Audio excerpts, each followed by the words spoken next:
रत्नागिरी सिंधुदुर्ग मतदारसंघामध्ये तुंबळ लढत होतीये। निलेश राणे विरुद्ध विनायक राऊत या लढतीला राष्ट्रवादीच्या कार्यकर्त्यांच्या नाराजीचीही किनार आहे। रत्नागिरीचे पालकमंत्री आणि राष्ट्रवादीचे नेते उदय सामंत यांना मात्र काँग्रेसच्या विजयाचा विश्वास वाटतोय आणि त्यांच्याशी बातचीत केली आहे आमचे प्रतिनिधी प्रणव पोळेकर यांनी।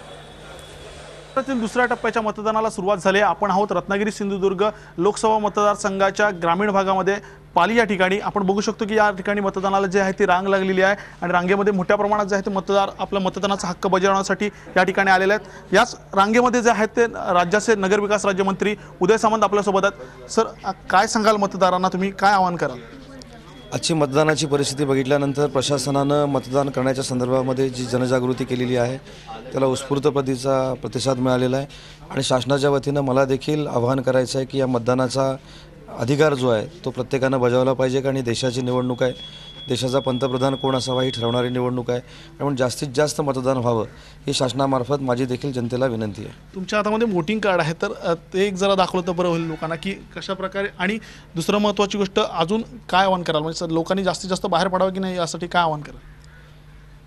मी सुरुवातीला सांगितलं की देशाची निवडणूक आहे, मी जसं राज्यमंत्री म्हणून रांगेत उभं राहून मतदानाचा अधिकार बजावतोय त्याच पद्धतीनं सर्वसामान्य माणसाने देखील मतदानासाठी आलं पाहिजे, मतदान केलं पाहिजे आणि त्यांना अभिप्रेत असलेल्या उमेदवाराला मतदान केलं पाहिजे। सर्वसामान्य लोकांनी जे आहे ते घराच्या बाहेर पडून मतदान करा असं आवाहन जे आहे ते राज्यमंत्री उदय सामंत यांनी केलेलं आहे। व्हिडिओ जर्नलिस्ट दीपक मोहितेसह प्रणव पोळेकर, झी मीडिया, रत्नागिरी।